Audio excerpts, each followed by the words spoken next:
and welcome to this edition of Government to the People. Thank you for tuning in. This month I have Kim Rao. She is the clerk to the City Council, and we're going to talk about a hot topic that you'll be hearing about very shortly. You've actually probably been hearing about it in the news for the nationals, but this is our local elections.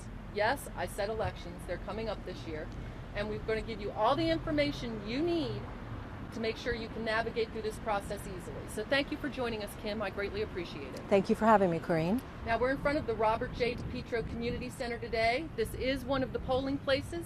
So let's start with the first one. When are elections this year? Our next general election for the City of Laurel will be Tuesday, November the 3rd, 2015. And who is up for election this year? This election, we have our mayor and all 5 council seats are open and up for election. So in other words, every single seat? Every single seat is available. Now, who is eligible to vote in the city elections? Anyone who lives within the city limits of Laurel and are registered to vote with Prince George's County Board of Election Supervisors, they are eligible to vote in the City of Laurel election. So I would probably recommend that right now people should probably check to see if they live in the city limits or not. Correct. They can go online to our interactive city map that will show them the streets and the wards in which they live. Okay, great. So we have the mayor and council, all seats of the council. Correct. For election. So what are the qualifications to run for mayor? Okay, a mayor, you need to be at least 25 years of age or older, an American citizen. You must be registered to vote in the City of Laurel, and you must have lived at your residence for 2 years prior to the election. And let's go to the other side. Same thing for council? Council members, you must be 21 years of age, you must be an American citizen, and you must be registered to vote with Prince George's County, and you must have lived at your location, your residence, for 1 year prior to the election. Okay, so they can't just move in and suddenly decide they want to run for one of the seats. Correct. That's okay. All right. Now, say someone who hears this and is like, I fit all of those qualifications. Where would they get the paperwork? They can call the Board of Elections office at City Hall at 301-725-5300, extension 2121, and the candidate packet will be mailed to them. Or they could stop by City Hall to pick up a packet. The packets will be available starting on Monday, May the 4th. So if anybody's interested, they can give me a call, or they could email me at krau, K-R-A-U, at Laurel, L-A-U-R-E-L, .md.us. Now, what are in these packets? I know there's going to be a lot of information, but just the gist, what's in one of these packets? The packets include the qualifications. The packets also include all the necessary paperwork. A candidate would have to get signatures from 30 registered voters within the City of Laurel. It's a certification of nomination, and what they must do is they must go within the ward in which they live, talk to their neighbors, talk to the residents, and express their interest in running for election. And then they must get signatures, at least 30, on their petitions, and they will file this petition with the Board of Election Supervisors. Additionally, they have to fill out an affidavit stating that they are who they say they are and that they live at the address that they say they live at. All of the information is included in the packet of information that will be provided to them. So you can't just come in and say, I want to run. There's a lot that's involved. Correct. Okay. Now, how many wards are in the city? We have 2 wards in the city. We have Ward 1 and Ward 2. There are 2 council members from Ward 1. There are 2 council members from Ward 2. And we have 1 council member representing the city at large. Now, if you're an at-large, if you're running for the at-large position, you did say get the signatures from within your ward. Would the at-large just be able to go throughout anyone in the City of Laurel? Yes, the at-large position for council gets signatures from the entire city. Someone running from Ward 1 would get signatures only from the residents within Ward 1. The same applies for the candidate running for Ward 2. There are 2 seats for Ward 1, 2 seats for Ward 2, and 1 at-large. The mayor position also runs at-large. Okay, so he could get signatures from anywhere in the city as well? Correct. Now, how would someone know what ward they're in? We have a list of the streets on the city's website that tells you which ward you're in, and the map, the interactive map on the city's website also shows which ward the citizen lives in. They could also call the office of the Board of Election Supervisors, and we would gladly answer that question for someone who does not know. Okay, good. So make sure, go on our website or give us a call. Okay, that's what they're there for, to help you out. Now, if you're running for the council, how long are the terms? The candidates serve for 2 years from the date of their election. Okay, 2 years. 2 years. City council is 2 years. Correct. Mayor's a little longer than that, isn't The it? mayor serves 4 years Okay. from the date of his election until a successor is sworn in at the next election. And here's a question they might want to know. Do the council and mayor get paid? They do. Our mayor receives $20,000 per year, and the council members receive $7,500 per year. Yeah. So in other words, definitely part-time jobs for Correct. a full-time, position, because Correct. Our council and mayor are constantly out there. Our council and mayor meet at least 3 times a month. Work sessions are the first Wednesday of the month at 7. The regular council meetings are the second and fourth Monday of the month, starting at 7 o'clock. And those are the 3 meetings, at least the 3 meetings that they must attend. And if you want to know what happens with these meetings or at these meetings, you can watch on laureltv.org. We have the web streaming live. You can also catch it on Comcast 71 or Fios 12. So this way, before you decide if you want to run, you can take a look at how these meetings go or stop in person. They're always at the Laurel Municipal Center in the council chambers. Correct. Right? Yes. Okay, so voter registration. Yeah, you have to be within the city, Prince George's County. How would somebody register to vote? How would they know if they're registered to vote? Okay, if someone is not sure if they're registered to vote, they can call the office of the Prince George's County Board of Elections. That number is listed on our website under our election information. Mm-hmm. They can register to vote if they haven't already registered with the Board of Election Supervisors. And October the 5th is the last day to register to be eligible to vote in this upcoming election.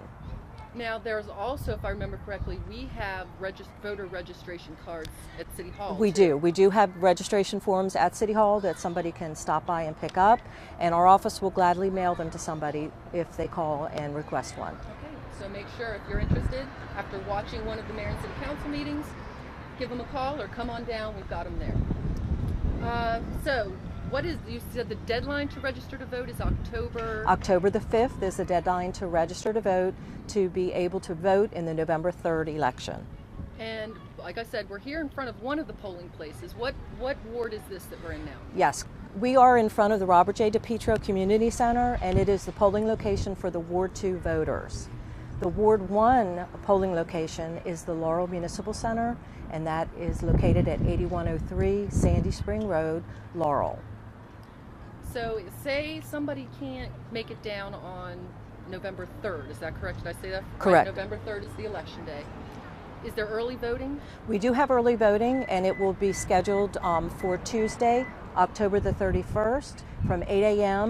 to 5 p.m., and the polling location for early voting is the Laurel Municipal Center. And again, that's 8103 Sandy Spring Road. And what are the dates? The date is Saturday, October the 31st, from 8 a.m. till 5 p.m.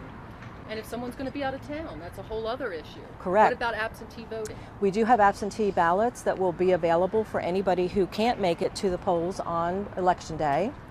And a voter can request an absentee ballot by calling the office of the Board of Election Supervisors or emailing.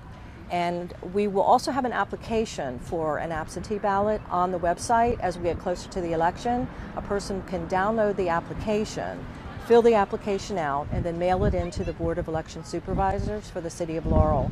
Once the application is received, the registered vote, the application will be verified. Okay. And once it's verified, then when the absentee ballots are available, they will be issued. So with the absentee voting, what is the deadline? We've talked about the deadline for registration and all of that. What about the absentee voting? Tuesday, October the 27th will be the deadline for an absentee ballot application. However, after that date, we do have provisions for an emergency absentee ballot. And to obtain an emergency absentee ballot, you can only get one if you have an illness or a family emergency or a trip that came up after the deadline to file a regular absentee ballot. Okay, so when you say the deadline, does that mean the postmark on the form that they, like if someone mails it in, would it be the postmark? It would actually be receipt in the office of the Board of Election Supervisors. Okay, so they have to receive it by that day. Correct, by Okay. 5 o'clock on Tuesday the 27th. Okay, sounds good. You got that. So now that we've gone through all the election stuff that you need to know, all the regulations and the rules and the wards and everything, say election is over, when are the Board of Elections going to announce the winners? Good question. The Board of Election Supervisors on the evening of the election, they will close the polls and they will tally all of the votes from the election machines. That evening, the Board of Election Supervisors will announce the voting from the machines. And then they meet again on Wednesday, the day after the election, to count all of the paper ballots. The paper ballots will be all of the absentee ballots, any provisional ballots that are voted on election day, and they will meet on Wednesday at 5 o'clock to tally all of those, and then they will combine them with the votes from Tuesday, election day. Now, don't they also go before the mayor and council and finalize? They do. The Board of Election Supervisors will meet the Thursday after the election to present the final election results to the mayor and city council. Okay, and that's where they get finalized, and that's what it is, That's right? correct. And then the newly elected mayor and council will be sworn in on Monday, November the 9th at 7 p.m. during that council meeting, and their 2-year or 4-year term will start from that time. From that time is when their 2 or 4-year term starts. Correct. All right, excellent. So I see you've been holding this. This is the pamphlet that gives all the information that we just talked about. Is that correct? This pamphlet provides all the information you need about voting within the city limits of Laurel. It tells you the polling locations. It gives you the deadlines to register to vote, the absentee ballot information, and it also includes a map that shows you the ward boundaries of the city limits. Oh, and it's color-coded too. Color-coded, and this map is available on the city's website. That makes it so much easier for someone like me. All right, so this is on the website, cityoflaurel.org, correct? Correct. And what tab would it be under? Is it right on the homepage? It's under elections. Under elections, okay. Well, thank you so much. Is there anything else that we didn't touch upon that you'd like to mention to the people? I would just like to say, if anybody has any questions that they did not get answered during this promotion, to go ahead and give the Office of the Board of Election Supervisors a call at 301-725-5300, extension 2121, or call, or visit the website. All right, so we've got you've mentioned the Board of Elections, you've given the phone number. Do we know who the Board of Elections supervisors are and who the chief judge is and all of that? Yes, we do. Our chairman of the Board of Elections is John Kish, and then our chief judge for Ward 1 is William Welford, and our chief judge from Ward 2 is Rhonda Whitley. Oh, great. Okay, so we've got a lot, and this is all volunteer, right? Correct. They're appointed, and they volunteer and give their time to this. They are appointed. We also have need for election judges on election day. We generally contact the people that have served in the past to see if they're interested again, and if we have any openings, people who are interested should go ahead and send a request to the Board of Election Supervisors expressing their interest in serving that day. Oh, great. So if you want to volunteer for the city, this is a great way to do it. Get out and let your voice be heard and help others. The Board of Election is paid a stipend as well as the election judges on election day. Okay, great. Excellent. Is that it? Anything else? I mean, that's a lot of information right there for you to process, but Kim is here to answer any questions you may have. So thank you for coming on Government to the People. This was fantastic. Thank you, Corrine, for having me. Oh, thank you again. All right, so tune in for our next edition of Government to the People coming in May. Don't know who it's going to be, but we'll let you know when we air it, okay? Thank you.